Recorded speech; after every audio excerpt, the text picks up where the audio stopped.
There is hope. Hey, one other thing on the dog haircuts. The difference between a good haircut and a bad haircut is 3 weeks. So if you give it a shot and you screw it up, 3 weeks later, it looks normal again. Right. Yes. We don't cut the dog's hair though, like their body hair. We don't cut that. We brush it out. If they have a really bad mat where they've matted under an ear or something, and you feel like you just cannot comb it out, then possibly very careful cutting maybe, but we just don't cut the dog's hair.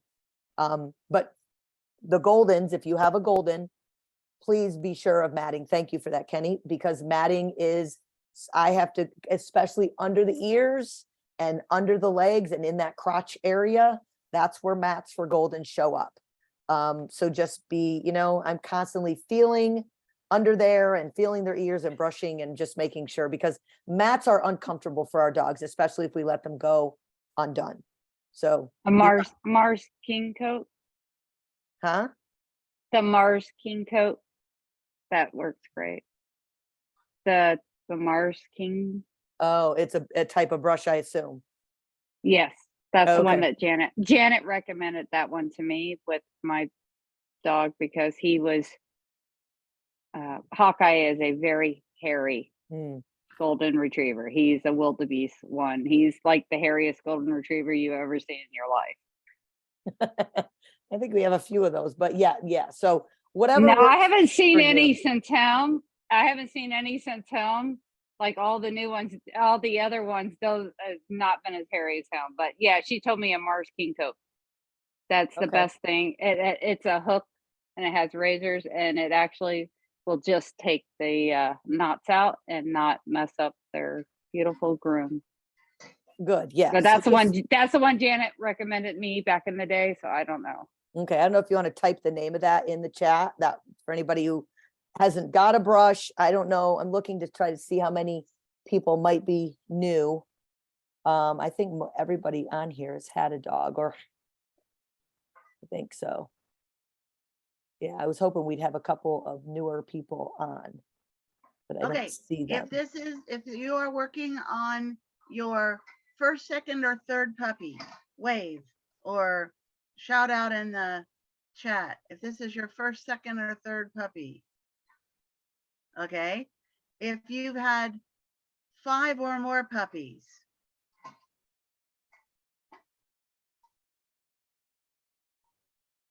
okay. Probably me. Did you take note of who was waving when? Oh, by the way, pick their brains. That's one of the reasons we're in this together, is we are stronger together. And so what worked for you somebody else may go, oh, I never thought of. Please, Right. don't hesitate to reach out to one another. Okay, so we've covered grooming or making sure. Also, if you're having a problem with your vest for whatever reason, your vest has fallen apart, which doesn't normally happen, but if it does, you can wash them, just don't dry them. I just usually wash them on a gentle cycle. I throw them in the washer, let them dry, and then I let them dry, air dry. So that is something you can do with them. I usually clip the clips together before I throw in the washer, but they can be washed. And we talked Be sure about, to take the cards out of the pockets first. yes, Note to self, Yep. after having created many, many paper mache projects yes, in my washer. Yep. Yeah, so there's pockets tip. in the vest, and Laura and I have, and I'm sure a lot of you do too. One side is for the cards that you can get from New Horizons, and the other side is for poop bags. Very helpful. I stuff one with poop bags, a lot of them, because you always need those. So, and I know some people actually put paper towels in them, especially if they had a younger dog. That might be helpful for some of you. I don't know. I've never carried paper towels, but I know. But I had one time in the mall when I should have, and that was my bad. I had a young puppy, and I did not get him out quick enough, and he had a little pee problem at the mall. So I had to run to the bathroom, and it was, I did it. But if I'd had paper towels in my vest, that wouldn't have happened. And the paper towels can ride right up across their back. Yep. Because that space is empty too.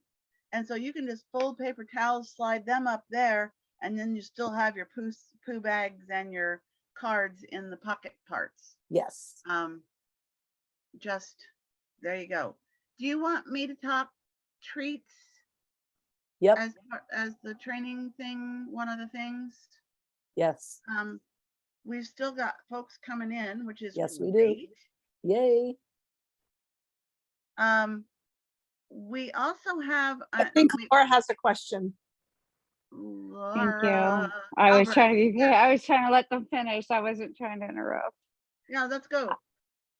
I have a question about vests that you're talking about, vests with pockets. So as a first time taking an actual puppy, trying to do the puppy raising, because I didn't want a puppy. I wanted one that was waiting to be placed because of my mobility issues, but they were strapped with having puppy raisers. I live a pretty far distance away from where the main station is. So as a puppy raiser, I am strapped 100% financially with everything. I can't take them to get shots because it's ridiculous. I would spend more money in gas and time than I would. So I'm out of pocket for everything. My problem is I don't have a vest that fits him. So have I not, my daughter who has an autism dog, I couldn't even take him out anywhere because I have to use her dog's vest to fit him. Okay, so Laura, have you contacted the office and told them you don't have a vest? Well, I have a vest, but it doesn't fit him. You have a bandana or you have a vest?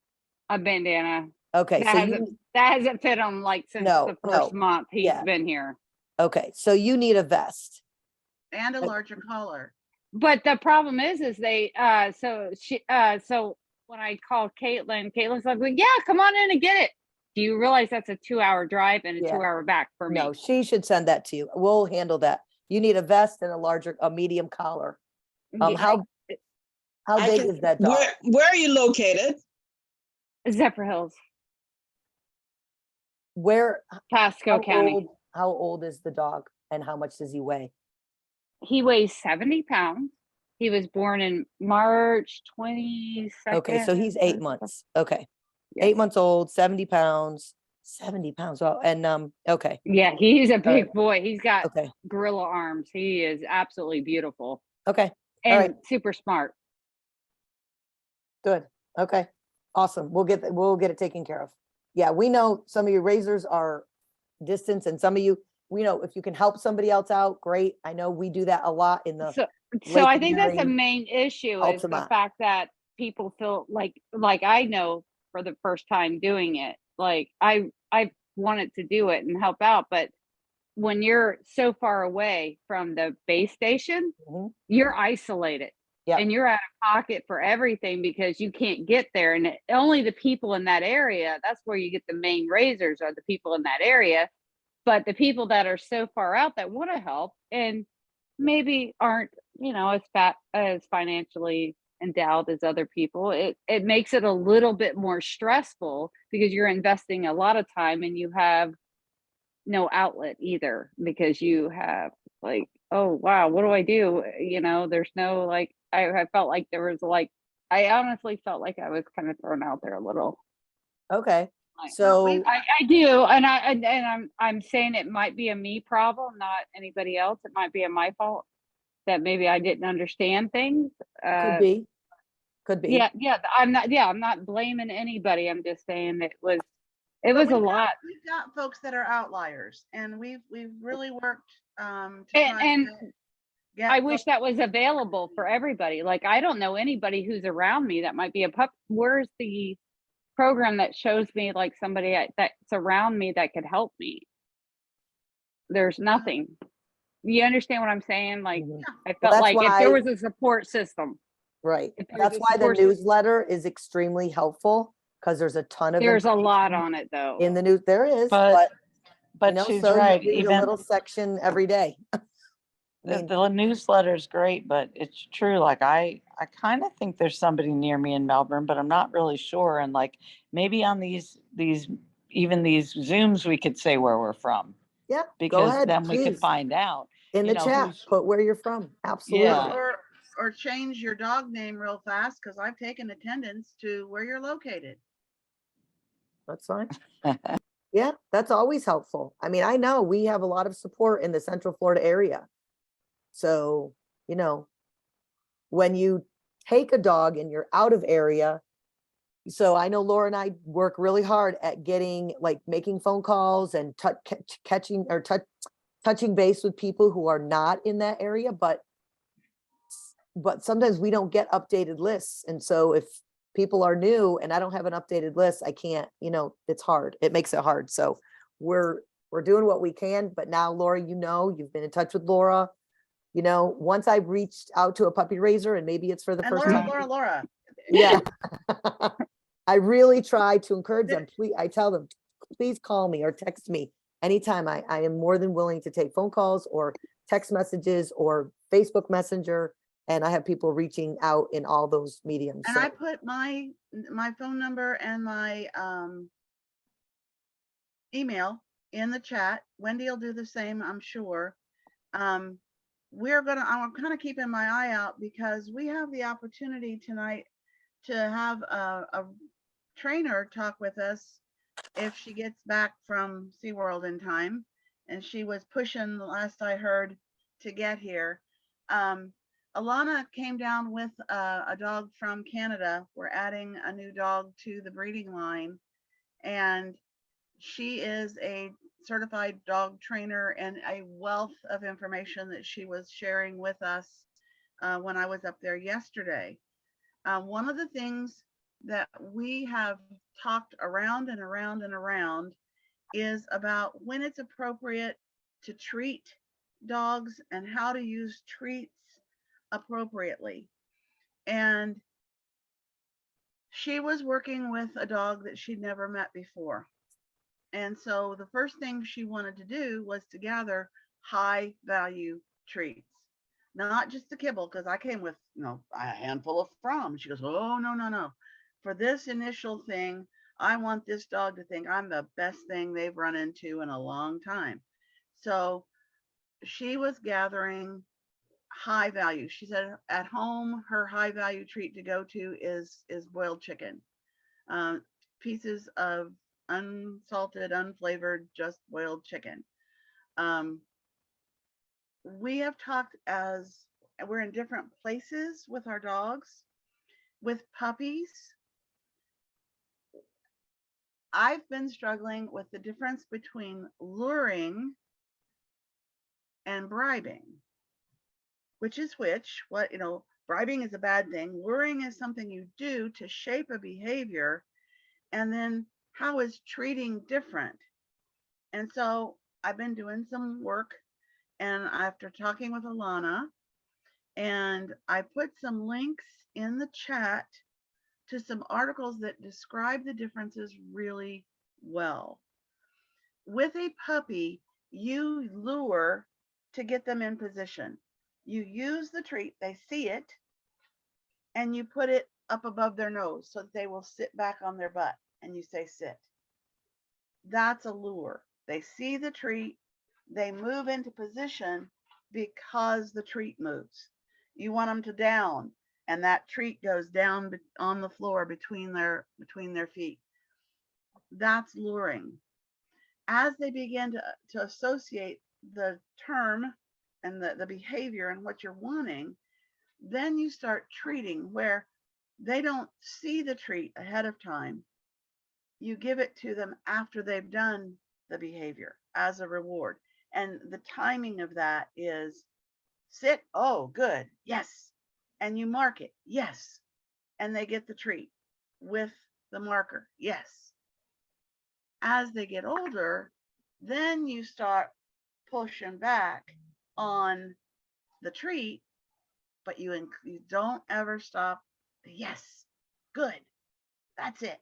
The markers stay in place. One skill that she said she treats 100% of the time, regardless of the age of the dog, and that's the recall. that when she calls her dog to come to her when they're off lead, when they are out in the yard and they come, they are treated. She said, because the recall needs to be so strong that whatever distraction you call, they know if they come to you, something good is coming their way. And that's a lifesaver. Having that automatic strong recall can be a lifesaver for your dogs. We talked about with puppies, but then with prison pups, these pups already have their skills, but they don't know you from Adam's off box. And just like she yesterday was picking up a dog out of a kennel and said, okay, come on, you're going to work for me. These dogs are looking like, are you the boss of me? You don't look like my last boss. You don't smell like my last boss. I'm not so sure you're the boss of me.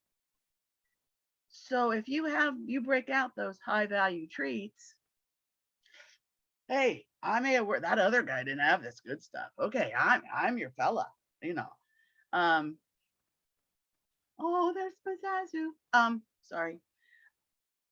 The idea that in that first time when you're trying to establish, I'm your person, you want to pay attention to me, that's a legitimate time to break out high value treats, even with the older dogs. Now, you don't continue that forever and a day, but that intermittent idea that, oh, something good could happen anytime this person shows up is what you're hoping for. They're looking at you. Yes, good, watch me. Whether it's treated or just marked, when they do a behavior that's important, mark it. Let them know they're doing the right thing. You'll find those links in the chat. If you're as confused about luring and bribing and stuff as I was, I hope it helps. And yeah, there are also lots of podcasts. If you are a podcast person, go in and look up so Laura didn't mention capturing, but basically it's what luring versus shaping versus capturing. They're all, so if you go and look up the podcast, there's some excellent podcasts out there on those ways. And it's basically what we're doing, just depending on how you're doing it. And we encourage treats, especially if you are teaching a new skill to a dog, or you're teaching a skill that you're not sure the dog knows, depending on how old the dog is. Like Laura said, you're teaching a skill in a different environment. Right. You have gone into a high distraction environment. Yep. You're going to have to be more interesting than anything else around. Yep. So some of you who are able to come to our in-person trainings, when you come, using the treat at first is probably a good thing.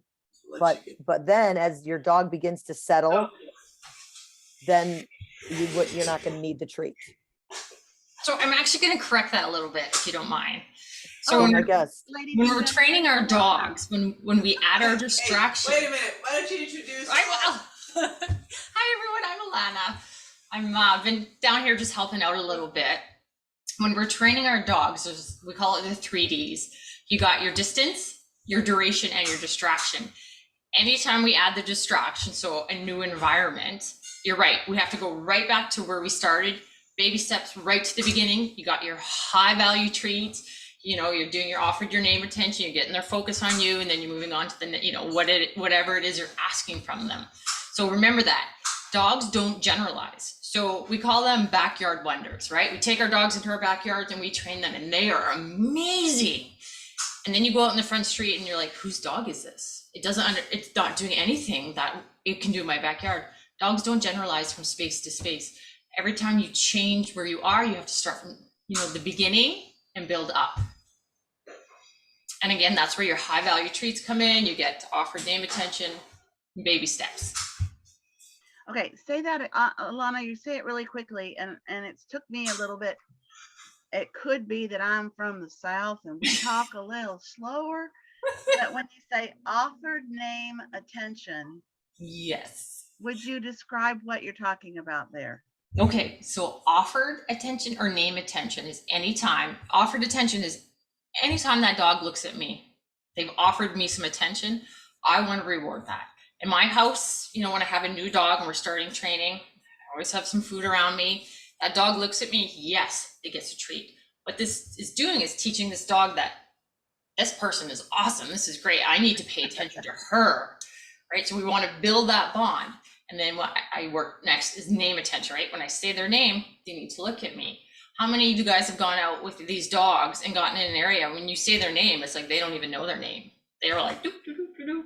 So we really need to build name attention in a quiet environment to start with. They really need to teach your names.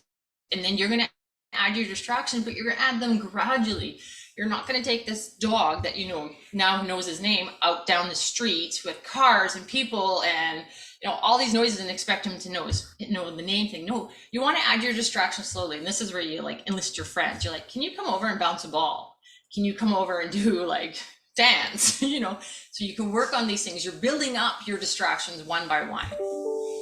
And again, once the dog is bomb-proof in your house with distractions, it's going to be a whole different once you walk out the door because they don't generalize. Start again. Start slow. But the two key steps to any obedience training is offer the name attention. If your dog isn't connected to you, looking at you, you might as well not be there. I watched Alanna yesterday work with a dog that she didn't know and was checking for some behaviors that had been described.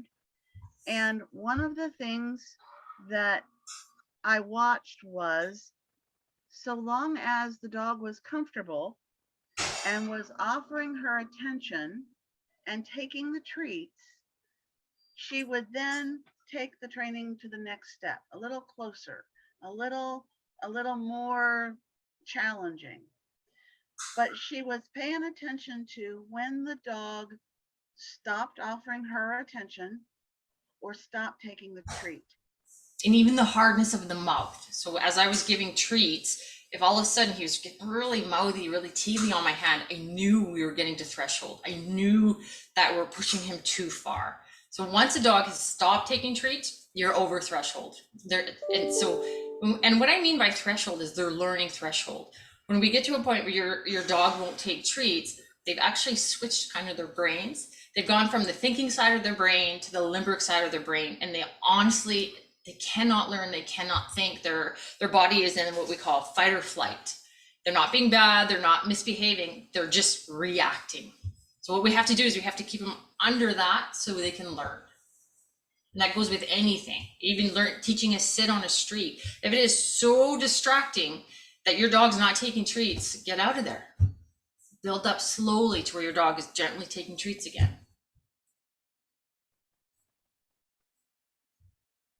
Thanks.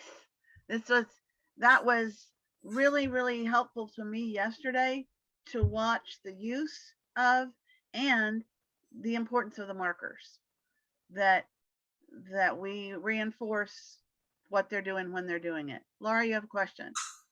Yes. So very active problem right now. He has been very comforting because I need to go to the bathroom. He actually even brought me my crutches at 8 months old. And I agree. I don't give him treats. So my dog, I know him. He is too hyped up that he doesn't focus on anything but that treat. He's not listening to anything I say. So I can't give him a treat. He's a totally different breed when it comes to that. Treats are not an option with him. So what I'm going to say there though is you've probably had the treats in your hand. Nope. I tried when you tried to do it one time. Yeah. And I gave up. That's a no, right? When we train with treat pouches. We never have the treats in our hand. We never have our hand in the pouch. If you're doing that, actually I had it in my pocket. You had it in your pocket. Yeah, I did have it in my pocket. He smelt it. He knew it was there. He was in tune with it. He's so smart. He actually brought me my crutches. But my issue is that what I was trying to get at is, as a very like hands-on right now. Okay. How do I stop him right now for the trainers? Because right now he is demanding that I get up right now because he brought me the crutches and now he starts biting me. And even when I tell him to stop and I already say ow or no. So how do I correct that behavior? He's not trying to draw blood. He's putting his mouth and he's demanding I get up right now because he brought me the crutches. So the easy solution, and it's not easy when you're the one that the dog is biting, is we ignore the behavior. And then the other thing we do is we ask for an incompatible behavior.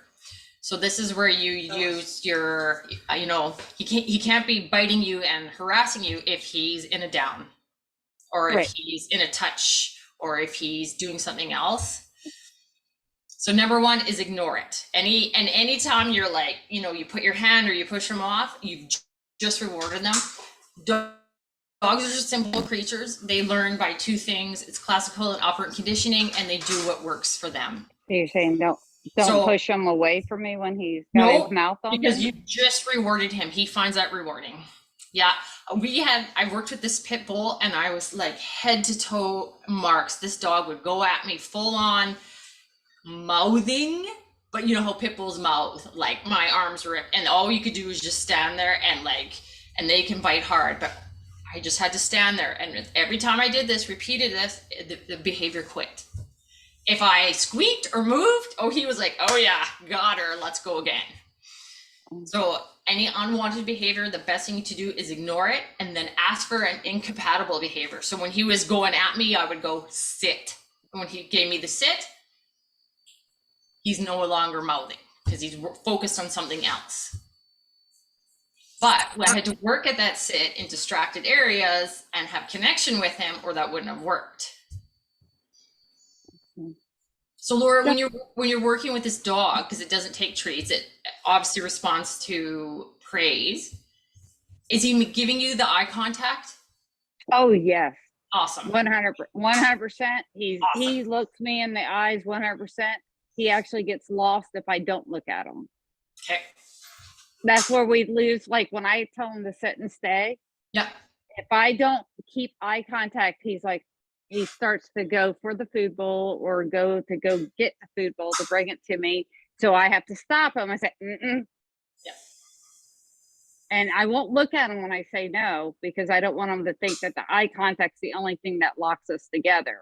Okay. I want him to have eye contact, but I don't want him to think that that's the only thing that's the command, that he needs to wait to hear it too, as well. Yeah. So he does do that. He's actually really evolved from that, but I have a problem with the biting. I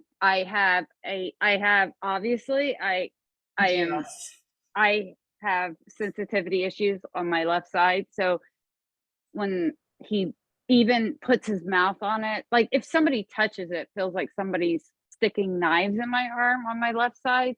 So the fact that he puts his mouth, even when he's not trying to hurt me and he's not trying to draw blood, it's none of that. But I have a problem with stopping him from doing that, because this is very much a disability for me. Yeah. And it's very painful when he does it. And he's figured that out, and he knows if he does that, it's going to get your attention, negative or positive. So we need to come up with a plan that works for you, because obviously, it's too painful for you not to be able to ignore it. So in that situation, we're going to focus more on the incompatible behavior.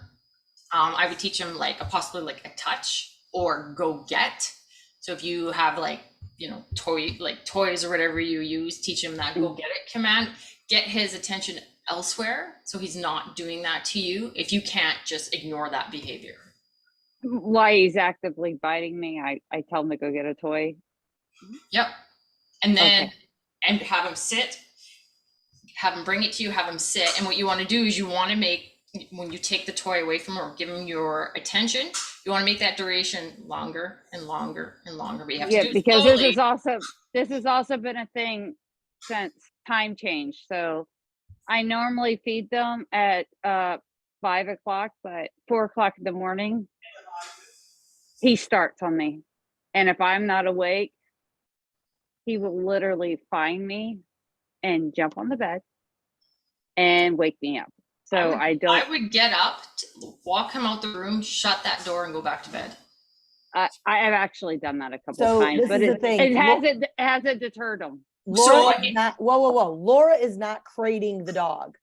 Okay. So if you could give her No, some he's not being crazy. strategies, because he should be being crated, Laura, every night. That would be that would be my first thing, is crate the dog. I'm not sure why you're not crating the dog, but if you're not crating the dog. Because the first day that they told me that I could crate him, the first day that I tried to put him in the crate, and I did everything that I was told to do. I sat by the crate, I sat in the room, I put him in a different room, I put him in a quiet room, I left the room in a quiet room, I tried to do everything. He literally like had anxiety and would hurt himself in the crate. Okay. So I didn't know how to fix that. And I kind of, after that, even though I was writing an evaluation, so I figured out later why nobody was answering me in the evaluation. It's different than being a client, than being a puppy raiser. There's only one person that actually looks at the evaluation, as opposed to there's a lot of people when you're a client that look at it. Okay, so can you give her some suggestions? I'm going to suggest right now. So do you still have your crate? Oh yeah. I have two. Okay. I have one that I was willing to donate. So what you're going to do, any food allergies? No, he's food allergies. Okay. Oh So no. we're going to take it right back to day one. You're going to put peanut butter at the back of that crate, and you're not going to do it. You're going to leave the door open, and he's going to have the freedom to go in and lick that peanut butter. Okay. And he's going to be able to come in and out, in and out, in and out of that crate. Once he's comfortably doing that, and that might take a week, you're going to put the peanut butter in the crate. When he goes in, you're going to shut the door and you're going to stand there. When he's done licking the peanut butter and he's calm and quiet, you're going to open the crate door and let him out. Then you're going to start feeding his meals in those crates. So when he goes in, he gets his meals, you shut the door. When he's done his meal and he's calm and quiet, you're going to let him out. Now, at any time he's in there and he whines or he paws, you do not touch that crate door. It's all about timing, because like I said, dogs do what works for them. And if he's kind of figured out that if he freaks out on you, he's going to get let out.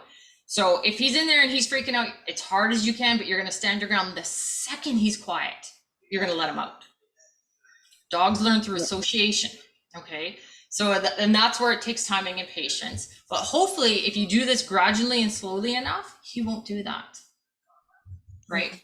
And then you're going to extend the crate times. You're going to put him in there with a frozen peanut butter Kong, and you're going to be in the room. Right. And when he's really good at that, you're going to be in the next room.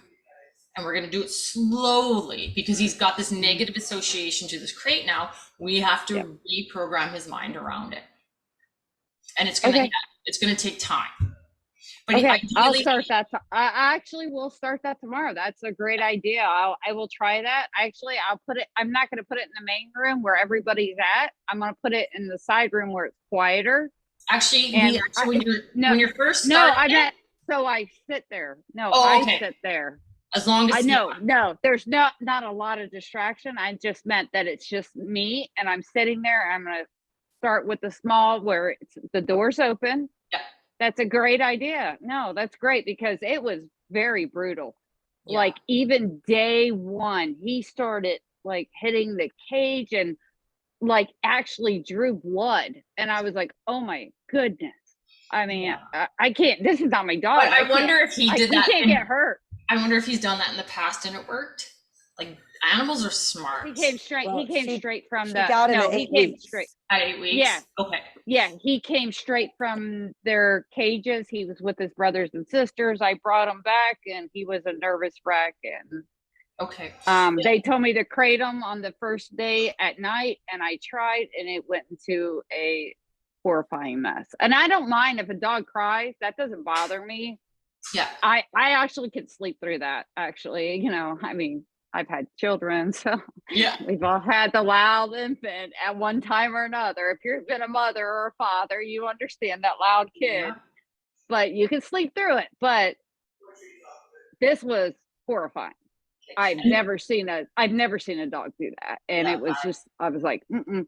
And I actually did let them know, and I'm like, they're like, well, okay, well, maybe you need to like do intermittent moments, and they tried to give me advice, and then I just felt like it was lost at that point. After that, I was just like, it was easier not to try to keep forcing them, because I did try. I kept Mhm. trying every time. Well, yeah, he so would- forcing is never the answer. Well, no, I did Right. did it when he would eat. Yeah, his meals. He ate my walls. He's ate my Yeah. carpet. He doesn't like Stephen King. He doesn't like Elvis Presley records. Apparently, he didn't like a lot of my vintage stuff. He's 8 walls in the center of my house, which is not a good escape plan, because you should be eating the outer walls, not the inner walls. But yeah, when he would do that, I would try to say, I would come in and I would be horrified. I'd be like, oh my So God. I'm gonna ask. I know, like, you have crutches, your arm. Do you think his exercise needs being met? Because to me, that sounds like a dog that needs more. So not necessarily physical exercise, even mental exercise. We don't like. New studies have come out that have said we don't need to walk our dogs every day. We need to engage their brain. Oh no, he needs to be walked. No, I actually make a great effort to take him out and exercise him constantly. But it sounds like he needs mental stimulation. Like as far as If like you- commands. No, I mean brain games. So where they have to rip open a box to get to their meals. They have lick mats. They have snuffle mats. It engages their brain, and it actually tires them out more than a physical walk. Yeah. Yeah, I don't know what Yeah, that is. he sounds rip to a me- box Oh, yeah. open to eat their food. Yep. And we'll talk about brain games. That's a thing we can put on Super our important. list for another time. Yeah, But I okay. just wanted to go back, Laura. Anytime he's demanding of you, so he brought you your crutches, he wants you to get up, he's biting you. Like, I know physically you can't stay in that position. Remove yourself. Say no, get up, leave, and block it so he can't get to you. He wants you. You are the reward. Yeah, So- I have gates. I have gates in every Yeah. room. So when he does that right now, I you actually say, installed those. That's the Scooby gates for all of them. I have Scooby-Doo gates. yeah. So you just room. stand on the other side of the gate saying, "This is not tolerated." He pounces on them sometimes when he gets really angry, but I just walk away. Yep. Well, Walk away. hobble If away. he's demanding I it hobble of away. you, you need to say no. He's jumping on you in the bed to get up for breakfast, out. And work on that crate training. That'll be your saving I'm gonna grace. start on the crate thing. I'll retry that, and I'll keep Miss So, Laura. baby steps. Informed of how that's working out. Yep. Great. If she's I'll- okay with that. I'll check back with you. While we Okay. have Alanna, are there other folks that have a question? Alanna, is there something specific that, as you've seen us working with dogs, or you've seen our dogs, that you think, oh, these folks really need to hear about this? The only thing I've seen so far is it's almost like the basics were missing. The offer to name attention. These dogs need to know where to look and what's expected of them. Okay, this is Laura So Tiedemann. Oh, go ahead. Sorry, Wendy. She was waving. That's okay. Oh, you gotta unmute. Hi, did you want to talk, Wendy, first? You can. No, go ahead. Okay. I was just wondering, I know Wendy and Laura already know about Julius, and he's really come a long way since we've had him for about like 4 months now. He's pretty perfect, except that he has major anxiety getting, whenever we go somewhere, going from the car to the destination and out of the destination. He's literally like trying to do an army crawl still, like trying to pull you to the car as fast as he can, and just wants to get in there and run to be in his safe place and hunker down. How old But- is he? 2.5. 2.5. And he But he's perfect otherwise. Once we're in the store and he looks around and stuff, he's good. what you about know? if you go for a walk outside? How is he? For a walk, he loves to walk outside in the neighborhood. So it's the association from the vehicle to the building, from the building to the vehicle. And it's even like cars going by us. I have a hatchback and the seats are down, and he'll go to like the very back, and then, you know, I'll call him up to me a little bit, and he'll just like do a little army crawl as fast as he can. Like he doesn't want to be seen through the windows. And like I said, the car, he panics going into and out of stores, literally. He's not interested in treats at all.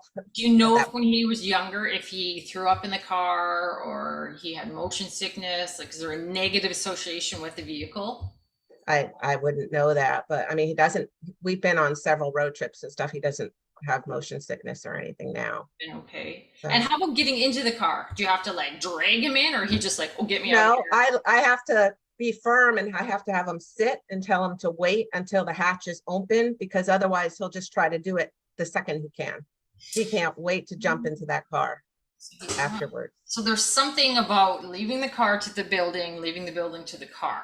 Trucks, loud cars, just, he panics. Even So- of the neighborhood too, actually, now that you said that, when we're on walk, Okay. like if he sees the mail truck, he can't get close enough to us. It's- Okay, so I feel like light trucks especially. it's maybe a vehicle open environment. So The open environment. yeah. Well, he's good on walks away from vehicles though. So to me, it sounds like we need to do some desensitizing and counter conditioning around vehicles. Mhm. And you're like, what? What does that mean? Yeah, what does that mean in English? Yeah. And so in English, we need to reprogram his brain to think that these things are positive, and when I see that these are happy things.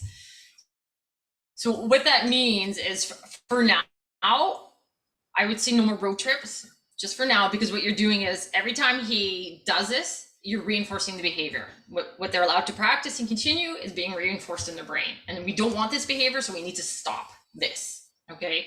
I take it you live in a busy neighborhood? It's residential. It's not bad. residential. Yeah. So busier times, quieter times. Yeah, we're on a cul-de-sac, so we don't see that many people. That many people. Vehicle wise, so what I'm looking at is we want to be able to start him away from the road and slowly make our way to the road, keeping him under threshold, right? So you'll be able to like start way back here. You know, a vehicle goes by, while the vehicle's going by, you're stuffing him with treats, right? We're making the association that, hey, a vehicle means I get good stuff. But Is that- he won't have the treats. He's so upset. He just won't have anything to do with them. So he's over threshold the minute you walk out the door. Is that what you're saying? Oh, on a walk, he'll have treats, but I'm talking about when we're out in public, going into the grocery store or Okay. something. So, Even but if- I want to start in your neighborhood with I want you to be able to be like standing on the road with him when vehicles going by, and he's okay with that.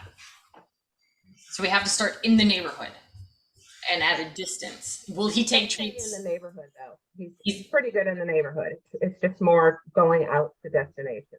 Going out to destination. So then the next step would be, once he's in the vehicle, go to like wherever you're going to be, take him out of the vehicle, but stay at the vehicle. Stay Okay. there until he's relaxed and he's taking treats. And you know what? You might not get there. You might have to sit there at the back end of a parking lot for an hour before he like settles enough to take a treat, and then go, okay, put him in and drive away.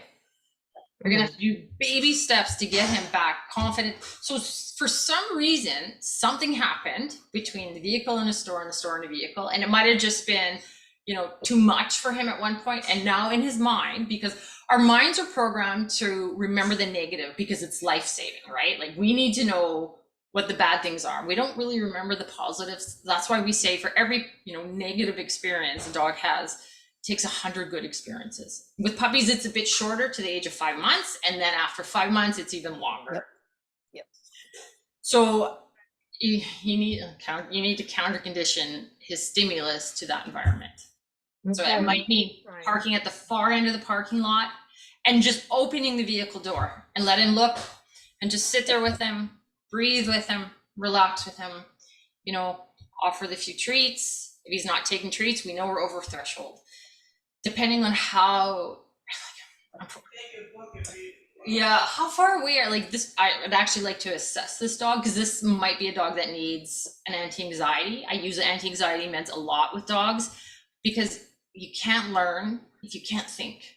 Like if you're already in that point, you're wasting your time, right? If you get there, open the door, and he's full on frantic, and no matter how long you sit there and read a book to him, and if he never really comes down, we know this dog might need more help than that. Okay. Because I use the anti-anxieties a lot. I do a lot of training with them. I wean them off, and they do really well. Okay. But you can't learn if you can't think. Well, because like I said, I mean, he's really perfect in every other way. He knows the commands, and once he's in there, he's doing what I asked him to do. It's just that to and from. So for some reason, there's association there in his mind. Something happened, something scared him at one point in time. I wonder if the pavement was hot. Another Never thing, caught a dog I wonder if he had a hot pavement issue with why he would be so, I gotta get out of here, I gotta get out of the car, I gotta get back in. No, because then if a truck makes a noise or something and slams on the brakes, then he really gets startled. Oh, So okay. even It more could have so. been anything. We Yeah. just need to change the association. Yeah. Another idea would be to take him to a non-store mall kind of environment, like to a park, and just take him out of the car and have him watch the activities, put him back in the car. And Yep. so there's not so much stimulation, and then gradually work him into a more stimulating environment. Okay. Exactly. Yep. All right. Like you empty can- parking we're up lots. in Jacksonville. I'm not sure where you are. I mean, as far as looking at seeing him. Canada and going home tomorrow. Oh, me? Yeah. Oh, okay. Yeah. I wish I was too far. I think I'm gonna try and make arrangements to come back down. This was just supposed to be a sporadic trip, and then yeah. Okay. A little bit about me, guys. I've worked and trained dogs my entire life. I don't know, in Canada, we have a police service called the RCMP. I was a civilian dog handler with them. I had my own golden retrievers. I did obedience. I've done rally obedience. I've done field trials. And then I started working at a humane society, and through them, I was CPDT trained. So all the methods I use is scientific based, and it's focused on how the dog's brains work, but the science is behind it, so we know it works. And that's who I am. So if you're wondering, hey, who is this person? She's a font of information, and we're picking her brain tonight. So, Wendy, you had something and we waited. Yeah, I don't know. I forgot. I have a question. Since we're trying to pick Laura's brain, is there any reading or any other trainers that we can find online that you would recommend that use that same method that you're saying is scientific? Anybody you would recommend? Yeah, if you can go to actually CPDT page, and they will tell you of the ones in your area. Yeah. Awesome. Yes. Thank you. I have the website from her because I was talking to her earlier, so I can share that with our raisers. Yeah. That'd be great. Thank you. Oh, I think I just wanted to go back to crate training. So if any of you are, we've talked about this, we talk about this at every training, your dog should be being crated. If it's not crated at night because your schedule is weird and you work at night and you sleep in the day, whatever, and so you let your dog stay out at night, but at some point during the day or during the week, that dog should be used to going in a crate and being in a crate. They should never go months without not being in a crate. And if they are, you can follow what she said, or you can figure it out. I mean, they need to be in a crate, because when they come back to New Horizons, they go into a crate to be transported. They are in crates with the inmates. And I can tell you from personal experience, I did it with my very first dog, and it broke my heart when I took that dog back to advanced training, because 13 years ago was different. And she screamed and cried because I had been irresponsible and not put her in a crate. I thought, oh, she's fine, she's older, because at that point I had had that dog from 8 weeks to 22 months. And at probably 16 months, I said, oh, she's fine. And she was fine, but not realizing the importance that she would be put in a crate. And I literally had to leave the dog, and she was screaming, like, imagine a golden retriever crying and screaming. That's what it was. And I swore that would scarred Wendy. Never happen again. It scarred her. Huh? It And I did also scar me. It scarred me, and I'm sure that it probably scarred the dog. And I agree. The problem is when you get the dogs, they've never been in a crate, especially when you get them as newbies. Well, so at New Actually- Horizons, they are And crated. That's They are weird. crated. No, they're in a kennel. They're No, not they- they're not yes, crated. They're They in a are kennel. crated when they get to about 8 weeks. They're put out in a crate for a short time. It's not a long time, but they are crated. And at night, Laura, they're not out. When I back, went and picked the dog up, they're in a kennel. They're not in a crate. but they're not there overnight. They crate them Right. in 6 Yes. overnight. They are not left out in the kennels overnight. Yep. So just, I know we've had people ask about that. It's just really important. It's really important that these dogs are used to going in a crate. It's a comfortable place. It's a safe place for them. And Well, because I just really feels weird. I know what you're saying, but dog went like ballistic when I went to put them in a kennel. Like they acted like that. No, you put them in a kennel, but I didn't see any kennels there. I didn't see any crates there. I saw because they're kennels. in 6. They're in down back in a shed. And I was like, okay. When I went to go put him in a kennel, he freaked out. You may not be the only one. That's why that's something that we talk about at every training. No, that's fine. That's fine. I'm just saying that I believe you if you're saying that. I have to believe that you're telling me the truth, but this was not the experience I had. Okay. She got one at 8 weeks. We start creating them after 8 weeks. Okay. She got it right at 8 weeks. Okay, then that's why I am confused. Yeah. That's why I had a hard time. They go through a temper tantrum. Yeah. And I got Shaggy at that same time. I think you picked up Scooby the day before I got Shaggy. Uno doesn't like, or when I first got him, he didn't like being crated, and he would dig furiously. Start doing what she told me to do. I'm gonna start with the make it peanut positive. Butter and I'm gonna start with the peanut butter like you told me to do. I'm gonna start doing the comfort zone to get them in there, because that was the problem. When I first put him in there, it was like such an alien thing that he went crazy. Yeah. And I didn't know. I mean, I'm okay with him crying. I just don't want him hurting himself. Right. I don't want an animal to hurt himself. I don't know how to control the fact that he was literally hurting himself.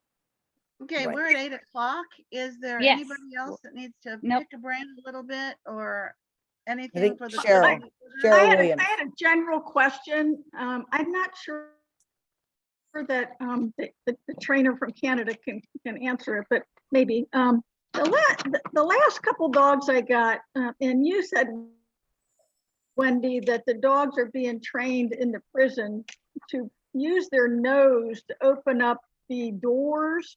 And I'm finding the last 2 dogs, and also here in the villages, there are lots of places that they could open up doors, but sometimes they have little squares instead of the big thing. Sometimes they have them up high, and the nose pushing is not working. So why did the prisons go to the nose pushing versus all my other dogs were successful going up and using their paw? And Surfer and Matterhorn, that nose is not working.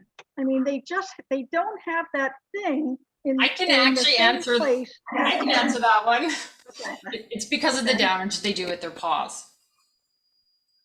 When they scratch. The damage they do when they hit things with their paws. They damage their paws, or they damage the button? Walls, if they miss to the side, they would leave scratch marks. Well, the nose isn't working. I can attest to that. When they use their paws, they do leave marks on the wall, but when they use their nose, they hit the button right on point. Sometimes they don't have enough pressure, but I mean, if you have them continuously doing it, they'll do it. Because I just got Basil, and he's a nose. Now Goose was a paw, and they do damage to the wall when they hit it with their paw.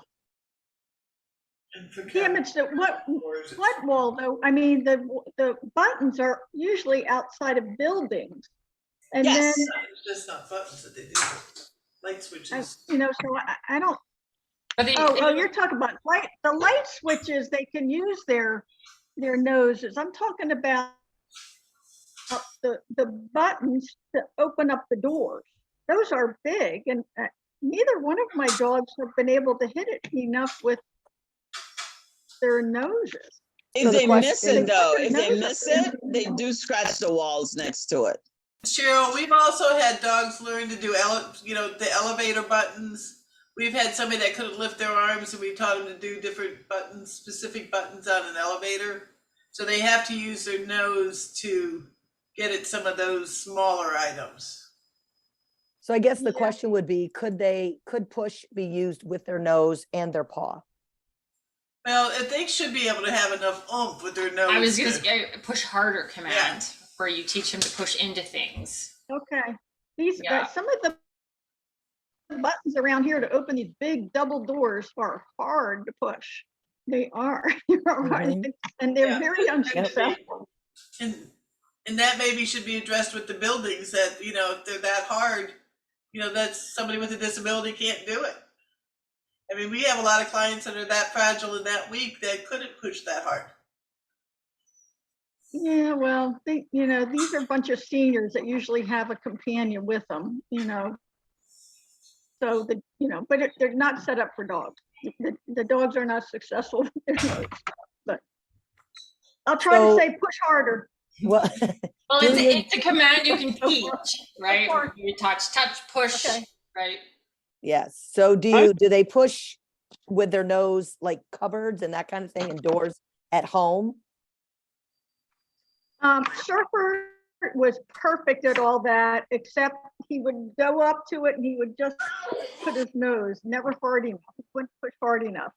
Matterhorn barely touches the cabinets, let alone if you know, getting him to go up and push. And plus he's short, and sometimes they have him up too high. If he could do it with his arm, he would be able to reach it, but he's got those short little legs and a short little nose. There's no way when they don't have him at a regulation height.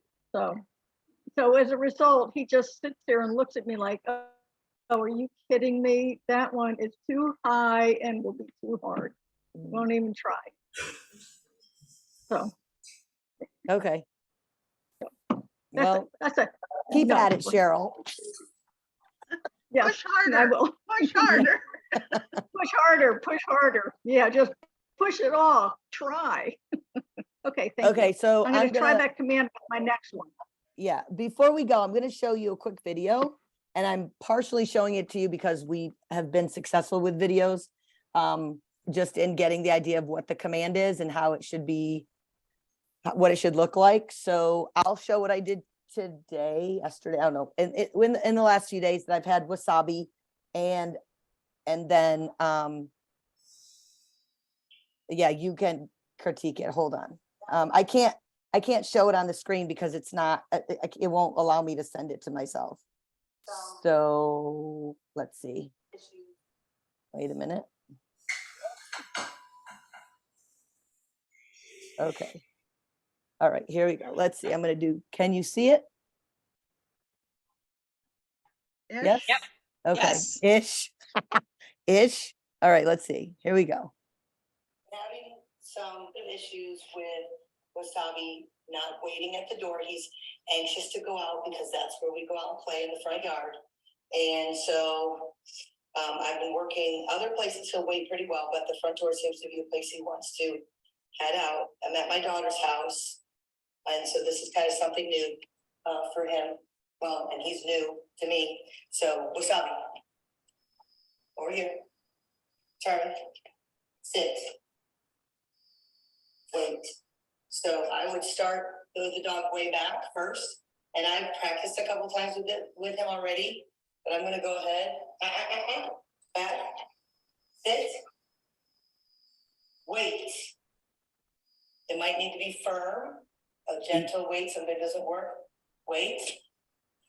Gonna open the door. Good job, good boy, good wait. Good job. So the door's open. Let's show the door open.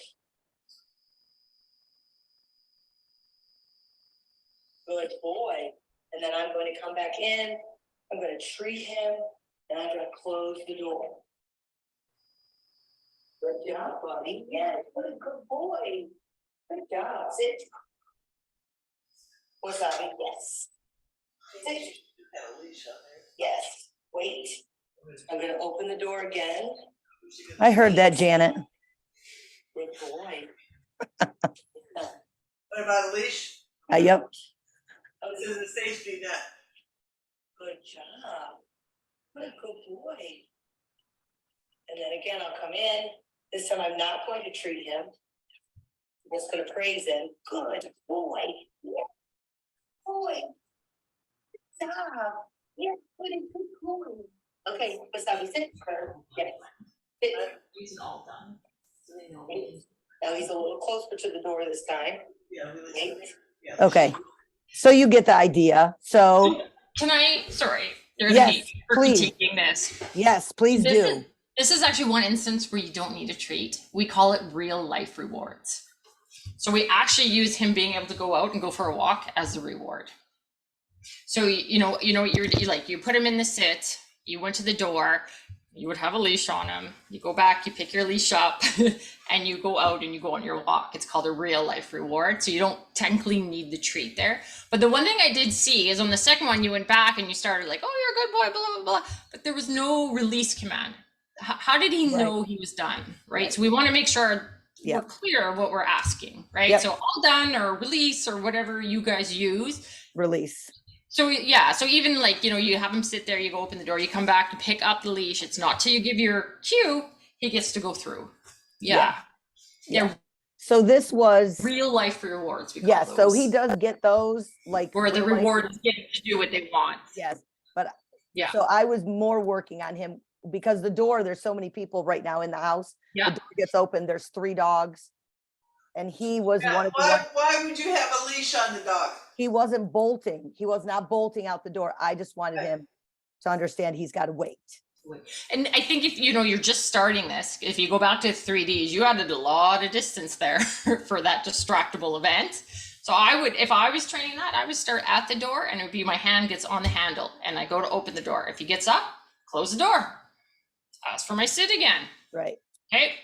He's sitting there, or put my hand on the handle. I open the door, gets up.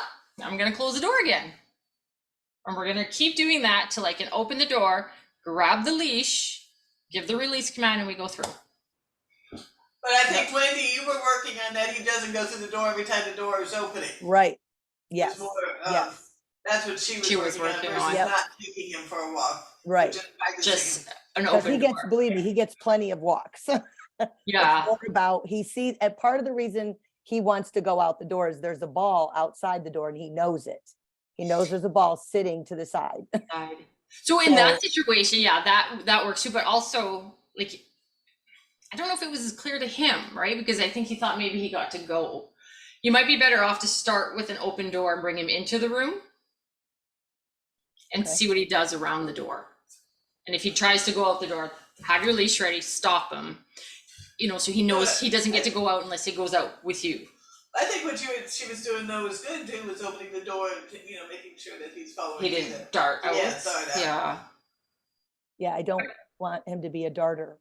Darter. Yeah. Because I thought was with the leash. If he started to dart, you didn't. If you're quick, you could have body blocked him. But true, I have a lot of faith in my dog. Like I know, gotten away with it and gotten past you. Yeah, one of our Goldens can go out to the front. She doesn't go anywhere. She stays right with me. He doesn't go anywhere either, but I don't want him going out the door unless I okay it. Yeah. So, yeah. Do you use a command to go out the door? Like, let's go, or? Yes, let's go. Okay. Perfect. Yep. Yeah. So, and with him, he was doing so well. I'd build on that. I'd have a kid out there bouncing a ball. Yeah, that would be, that's kind of what I was, for anybody who's working on weight, that's our next step. Like for him, definitely, he's almost. Add your distractions. Yes. Yeah. Yep. But every time we add something new, you got to go back to rewarding the behavior. So remember that. Yeah. But reward doesn't always have to be a treat. Absolutely, it does not. It could be, okay. You could be all done. Good boy. Right. Way to go. Yeah. Right? Yep. But reward the behavior. Yeah. Yep. I was like, what was I talking to you? Is there a puppy party going on? I want a part of that. Okay, all. We've had 26 or 7 people in and out, 28 at one point. Anybody with anything else for the good of the order before we say we will see you at parades, I hope. Morning, 8:30 in Winter Park? Who's with me? Winter Park. Woo woo. Okay. And DeLand in the evening. There's some folks going to DeLand, I hope, as well. I'm not the cheerleader one on that one. I'm hoping to go and maybe watch you all go by in DeLand. Oh, there's some DJ. Is that, are you going to the parade, or is that you have a question? All right. I'm going to that one. Oh, okay. I'm going to that one. Okay. All right. The To the DeLand DeLand. one. Yeah, I'm not getting up early enough to go to Winter Park at 8:30 in the morning. Nope. No part of that. That seems reasonable. Yeah. I'll wave as you go by. Yeah, there you go. Remember too, the in-person training is on the 11th. That's at Lake Mary City Hall. 3 o'clock, it's a Sunday afternoon. From 3 to 4, we'll be working on training. From 4 to 5, it's Mr. and Mrs. Claus. Get your pictures with costumed characters. At 5 o'clock, we have a reservation at 4th Street Grill. You can bring your dogs and we'll practice having them be invisible while we enjoy adult beverages and food. That's the 11th.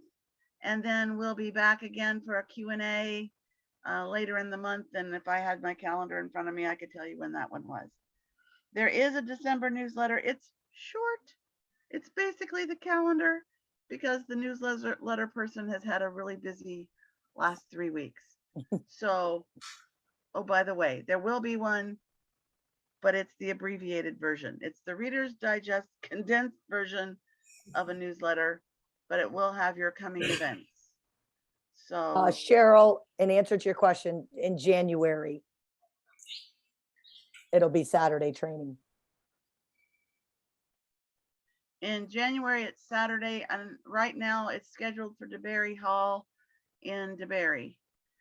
They have a visitor center area out back, and that's where our January one is scheduled at the moment. Okay, I'll see you in January. Thank you, ladies. I appreciate all your help We'll be and checking advice. back. I absolutely do appreciate it. Thank you. And thank you, Miss Laura, for reaching out to me. For Caitlin, Yep. bless her. She's a sweet girl. I appreciate you. Thank you very much for all your advice. And I didn't get the other lady's name. That was Alanna. Alanna. Thank you, Alanna. And No of course, problem. I know I see you. I Ask see Alanna you if doing she's it back gonna there. I'm gonna try and sit in on more of these, even from Canada. You might see me in my snowsuit and my toque, but I'll try and join you guys. Get it back there like a silhouette back there. I see her. Thank you for Thank you, Alanna. We offering appreciate it. some of your Florida time when you could have Thank been doing you. something much more fun than sitting and talking with dog people. But No dog problem. people are the best people. What am I They saying? are the best people. All right. All right, guys, we're out. Thank you, everybody. Thank you for what you do. We appreciate it.